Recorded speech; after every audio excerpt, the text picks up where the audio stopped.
झूठे हैं आरोप, फौजी बोला मैं बहुत प्यार करता था। महिला कांस्टेबल मामले की खुल गई पोल। नमस्कार दोस्तों, स्वागत है आप सभी का एक बार। बड़ी वारदात मध्य प्रदेश दमोह नोहटा थाना से ज्योति चढ़ार मामले में एक के बाद एक खुलासे होते जा रहे। दरअसल बता दें कि महिला कांस्टेबल ज्योति चढ़ार की लाश उसी के सरकारी क्वार्टर में मिली थी। महिला कांस्टेबल ने फांसी के फंदे पर लटक कर अपनी जान दी। जानकारी पुलिस के द्वारा दी गई, पर इस मामले में एक के बाद एक नए खुलासे होते जा रहे हैं। ज्योति चढ़ार के घर वालों ने खुलासा करते हुए कहा था कि उसका पति और उसकी सास उसे काफी प्रताड़ित करते थे। उसका पति उसे प्रताड़ित करते हुए कहता था कि तुम मेरे बच्चे को खा गई हो। इसी के चलते वह काफी ज्यादा परेशानी में आई थी। पर अब उसके पति अमित का हैरान कर देने वाला बयान सामने आया है। उसका कहना है कि ससुराल वालों के ऊपर झूठे इल्जाम लगाए जा रहे हैं। उसका कहना यह है कि ऐसा कुछ भी नहीं था। मैं अपनी पत्नी से कितना प्यार करता था यह मेरा दिल ही जानता है और मेरी पत्नी जानती है,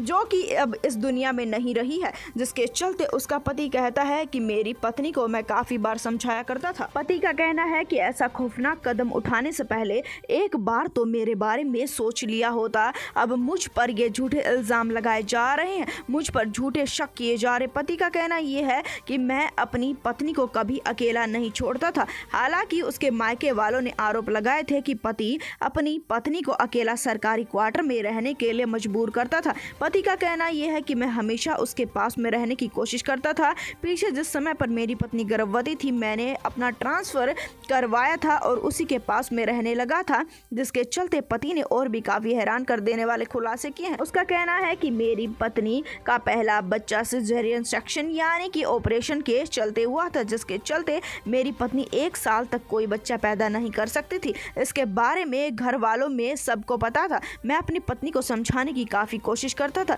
मेरी पत्नी बच्चे की जिद पर अड़ी हुई थी। मेरी पत्नी कहा करती थी कि मुझे बच्चा चाहिए। 2 दिन पहले की बात थी कि मेरी पत्नी इस बात को लेकर काफी जिद पर अड़ जाती है कि मुझे बच्चा चाहिए। जिसके चलते मेरी पत्नी की इस जिद के चलते मैं काफी ज्यादा परेशान आ जाता हूँ। अपनी पत्नी को समझाने के लिए मैं वहाँ से रवाना हो जाता हूँ। मेरी पत्नी को शाम के 7 बजे मैंने फोन किया था, जिस समय पर वह अपनी माँ के घर पर मौजूद थी और मैंने उसे कहा था कि मुझे आने में थोड़ी देरी हो जाएगी। मैंने फोन पर कुछ ऐसा नहीं कहा जिसके चलते मेरी पत्नी को ऐसा कदम उठाना पड़े। हालांकि मायके वालों को ऐसा लगता है कि मैंने फोन पर कुछ ऐसा कह दिया जिसके कारण से उसे ये कदम उठाना पड़ा। पति का कहना यह है कि मैंने फोन पर मात्र कहा था कि मैं आने में थोड़ा देर मुझे लग जाएगी, मैं थोड़ा लेट हो जाऊंगा। फोन पर मुझसे बात करते ही मेरी पत्नी उसके घर वालों को बिना बताए ही सरकारी क्वार्टर पर आ जाती है। मुझे नहीं पता कि उसके मन में क्या चल रहा था, मुझे नहीं पता कि उसने इतना खौफनाक कदम किस वजह से उठा लिया, पर मैं भी अपनी पत्नी से काफी प्यार करता था।